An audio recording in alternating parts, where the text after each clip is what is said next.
अहदीस पढ़ें, रमज़ान पे अहदीस निकाल लें, सिंपल गूगल पे लिखें हदीस ऑन रमज़ान पढ़ें। तकवे के बारे में पढ़ें, तकवा क्या है, तकवे वाले अमाल क्या है, अल्लाह को कौन से अमाल सबसे ज़्यादा महबूब हैं, और वो लिस्ट बनाएं। इसी तरह माइंड प्रिपेयर होता है ना, माइंड को भी आप मैसेज दे रहे हैं कि भाई प्रिपेयर हो जाओ इस मंथ के बारे में। ऐसा ना हो कि आप अनप्रिपेयर्ड इस मंथ में एंटर हो और फिर रैंडमनेस हो और फिर पता भी ना लगे कि कौन से अमाल करने। जितना वेल प्रिपेयर्ड होंगे उतना हमारे लिए बेहतर है। तो इंशाल्लाह हम कुछ बात करते हैं, मैं आपको कुछ स्टेप बाय स्टेप जो है वो सजेशंस देता हूँ कि इस मंथ में एंटर होने के लिए क्या क्या चीज़ अंडरस्टैंड करना जो है वो ज़रूरी है। सबसे पहला स्टेप ये है कि you understand the nature of fasting.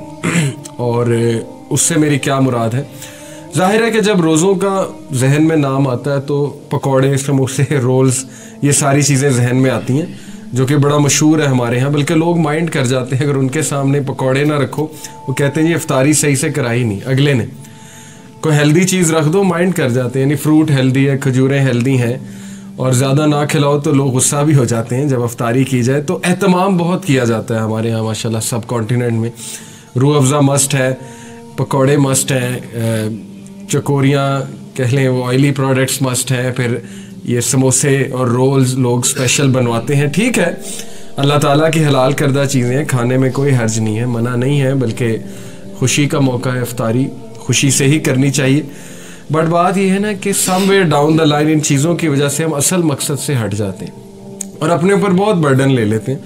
ख़वातीन पे बहुत बर्डन होता है, मर्दों की डिमांड बहुत होती है, इफ्तारी में ये होना चाहिए, सहरी में भी ये चीज़ें होनी चाहिए।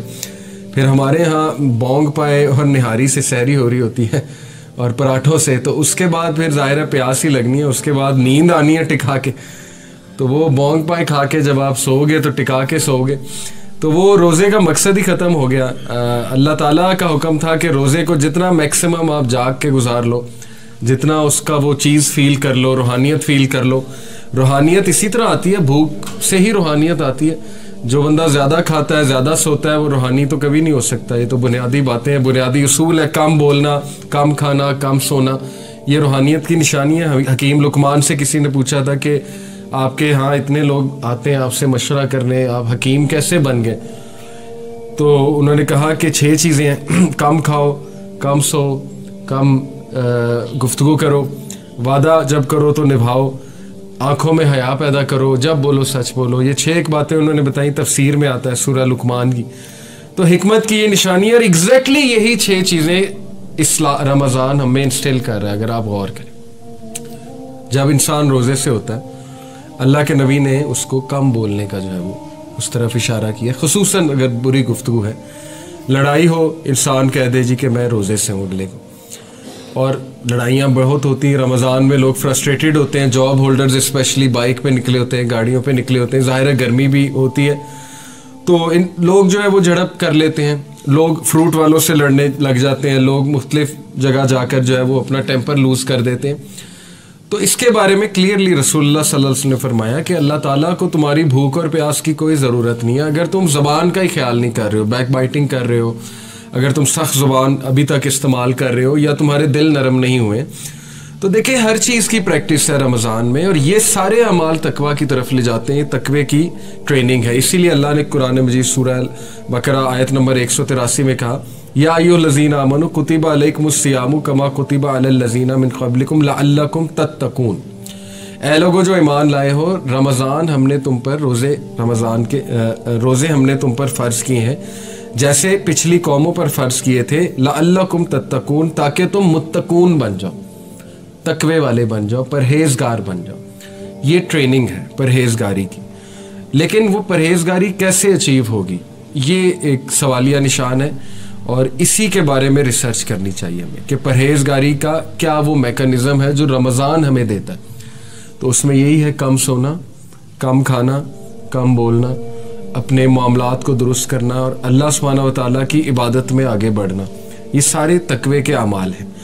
तो आपने देखा है कि बहुत से लोग जो है वो बड़े बड़े गोल्स तो बनाते हैं रमज़ान के हवाले से, लेकिन आहिस्ता आहिस्ता वो गोल्स ख़त्म होते जाते हैं या वो अचीव नहीं कर पाते उन्हें, और रमज़ान एक आम सा मंथ फिर रह जाता है उनके लिए। बस 5 नमाज़ें चल रही होती हैं, इसके अलावा कुछ खास जो है वो नहीं हो पाता, क्योंकि रूटीन्स भी आजकल ऐसी हैं। अब रमज़ान आपको पता है कि वो ऐसे डेज़ में जो वर्किंग आवर्स हैं, ज़्यादातर लोग ऑफिस में होंगे, स्कूल में होंगे, यूनिवर्सिटीज़ में होंगे। अप्रैल का मंथ जो है वो ज़ाहिर है एक वर्किंग मंथ होता है, तो उसमें किस तरह रियलिस्टिक गोल्स बनाना और उन गोल्स को अचीव करना ये हमारे लिए बहुत ज़रूरी है। और वो गोल्स किस लिए बनाने हैं ये भी हमारा जानना बड़ा ज़रूरी है। दूसरा देखें, मैं रिसेंटली दुबई गया तो दुनियावी सफ़र के लिए हम इतनी प्रेपरेशन करते हैं, इतनी रिसर्च करते हैं, टू डू लिस्ट निकालते हैं, एक एक चीज़ रिसर्च करते हैं, places to visit in Dubai, which places are worth my money, my time, my effort वगैरह वगैरह। लोगों को कॉल करते हैं कि मुझे बताओ मैं दुबई आ रहा हूँ या फ़लानी जगह आ रहा हूँ, मैं कहाँ जाऊँ, क्या करूँ, कहाँ जाना चाहिए। क्या यही रिसर्च, यही इंटरेस्ट रमज़ान के लिए है हमारा? क्या हम कोई आर्टिकल खोल के पढ़ते हैं? क्या हम ये रिसर्च करते हैं? क्योंकि देखें ना, दुनिया में तो हम रिसर्च करने पहुंच जाते हैं। कोई छोटा से छोटा हमने जूता भी लेना हो तो दुनियावी मामले में हम रिसर्च करते हैं, बाटा का अच्छा है, सर्विस का अच्छा है, एंड्योर कहाँ का अच्छा है। तो दीनी मामले में थोड़ी सुस्ती बरतते हैं। दीनी मामले में हम इसके इंतज़ार में रहते हैं कि कोई बताएगा हमें आके। तो ऐसे नहीं होता है। हमें दीनी मामले में ज़्यादा रिसर्च करनी चाहिए और ज़्यादा पैशन शो करना चाहिए और ख़ुद से पढ़ना चाहिए। बेशुमार किताबें हैं रमज़ान के वर्चूज़ पे। हमें ऐसे अमाल की लिस्ट निकालनी चाहिए जो सबसे बेहतरीन अमाल है अल्लाह ताला के नज़दीक, क्योंकि we are entering a great month, जिस मंथ में रिवॉर्ड ज़्यादा होता है। ऑब्वियस सी बात है, एक आम सा अमल आप करेंगे उसका बहुत ग्रेट रिवॉर्ड होगा। तो ऐसी अपॉर्चुनिटी मिस नहीं कर सकता एक मुसलमान, एक जी शऊर मुसलमान। एक ऐसा मंथ जो फॉरगिवनेस का मंथ है, उसमें जितनी अल्लाह की रहमतें आप समेट लोगे उतना बेहतर है आपके लिए, आने वाली ज़िंदगी के लिए बेहतर है। एक ऐसा मंथ जो ट्रेनिंग का मंथ है, जिसमें आप एक मंथ ट्रेनिंग करोगे और वो ट्रेनिंग 11 मंथ्स आपको फ़ायदा देगी। तो इसलिए इस पे भी जितनी आप रिसर्च करेंगे अच्छा, जितने आप इस पे आर्टिकल्स पढ़ेंगे, ये पढ़ें रसूलुल्लाह कैसे इस पे प्रिपरेशन करते थे। हदीस में आता है कि प्रॉफिट सल्लल्लाहु अलैहि वसल्लम और सहाबा तो 6 माह पहले से इसकी प्रैक्टिस शुरू कर देते थे। जस्ट लाइक एक बंदे ने मैराथन रेस में एंटर होना है, तो ऐसा नहीं मुमकिन कि वो बगैर किसी रिहर्सल और प्रैक्टिस के मैराथन में दौड़ लगाना शुरू कर दे। 10 मिनट बाद वो थक जाएगा। शुरू में तो बहुत पैशन के साथ कहेगा मैंने भागना है, मैंने ये करना है, मैंने वो करना है, लेकिन 10 मिनट 15 मिनट बाद जो है वो ज़ाहिर है उसको थकन होगी। और यही होता है कि हम रमज़ान में बहुत से एम्स और गोल्स के साथ एंटर होते हैं। हम कहते हैं हम क़यामुल लैल भी करेंगे, हम तहज्जुद भी पढ़ेंगे, हम डेली तरावी में भी खड़े होंगे, लेकिन 5-6 दिन बाद जो है ना वो आहिस्ता आहिस्ता वो पैशन वो ख़त्म होता जाता है। वजह यही है कि हमने पहले से अपने आप को थोड़ा वार्म अप नहीं किया। वार्म अप एक्सरसाइज बहुत ज़रूरी है रमज़ान से। जैसे अगर किसी ने मैराथन में भागना है तो वो 10-15 दिन पहले बस 1-1 किलोमीटर भागना शुरू कर देता है, अपने मसल्स को फ्लेक्स करना शुरू कर देता है, ताकि जब वो मोमेंट आए तो वो टायर्ड ना हो जाए और उसके पहले से जो है वो एक स्टेमिना भी बना हो और पहले से उसमें वो सकत भी हो।